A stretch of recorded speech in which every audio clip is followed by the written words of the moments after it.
let's talk about something that you're still feeling the effects of, Yeah. poor performance last year. Kyler Murray I don't think anybody will doubt that he had his worst professional season of his career, right? And he was dealing with, no D-Hop for 6 games and Cliff Kingsbury not exactly playing the game of chess and making adjustments offensively for this team schematically. Kyler Murray had a rough season, whatever it might be, to his standards, which were very high, 2-time Pro Bowler and Offensive Rookie of the Year. You thought it, obviously you want him to have a bounce back, but you didn't know that the perception was this bad because Pro Football Focus Fantasy put this little start bench cut graphic up.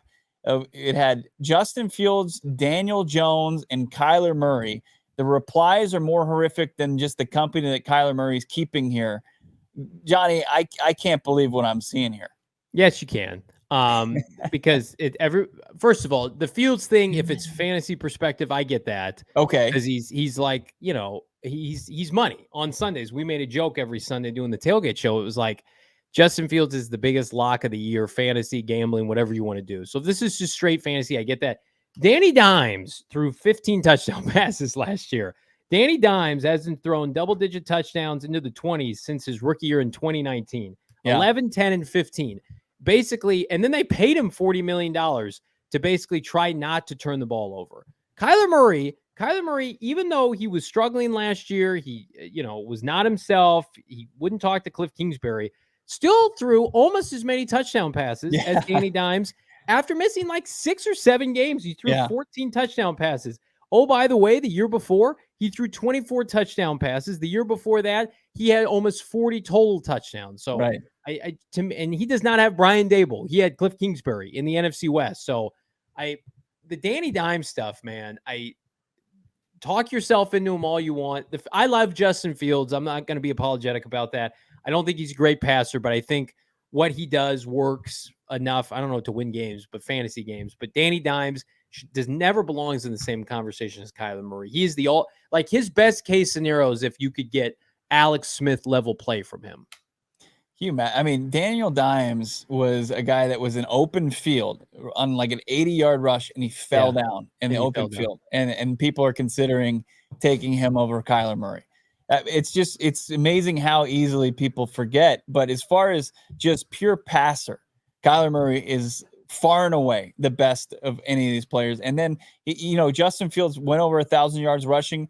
Kyler Murray in one season, as far as is a dynamic runner, he had 11 touchdown rushes. It was unbelievable that second season in the league. You hope that you don't have to rely on him too much in the red zone to use his legs, but people, they have amnesia at this point as far as Kyler Murray being a good player. You want to see something frightening, you just jump into the replies of that post and you see people just saying easy cut and Kyler Murray. And I was flabbergasted. Well, Kyler Murray at his best, he's an MVP candidate. We've seen that. Like Danny Dimes at his best is like he can be a game manager quarterback to get you to the playoffs. I don't think we've seen Justin Fields' best yet. The Baker Mayfield with the Browns when they had that 11-win season. It's like they scaled his role back significantly and it benefited the team. Like him throwing less and handing the football off to their talented running backs. That was their best offense. That's not the case with Kyler Murray. Like your offense is going to thrive because of Kyler Murray, and it's in Daniel Jones. That's not the case at all. You're not thriving because of Danny Dimes. You're not maybe the case with Justin Fields, but it's not throwing the football. I think that especially when it comes, playoff time potentially, if the Bears ever get there, like he's going to have to show the ability to beat you with his arm because you can combat that and take it away. His leg. I think of those 3 teams, the team that is stuck is the New York Giants because they felt like they had to make that move. They're in quarterback purgatory. Justin Fields, if the Bears tank again this year, they'll draft a quarterback. If the Cardinals end up getting the number 1 pick, we've talked about Caleb Williams, but I think we're all in the mindset, as I saw in the chat, like K1, C-level saying K1 starts week 5, finishes the season finally. I think that's very likely. I think if Kyler Murray comes back when we think he's coming back in October-ish, maybe early October, I think he's going to be a trending up player December and January for the first time in his career, with the absence of Cliff Kingsbury.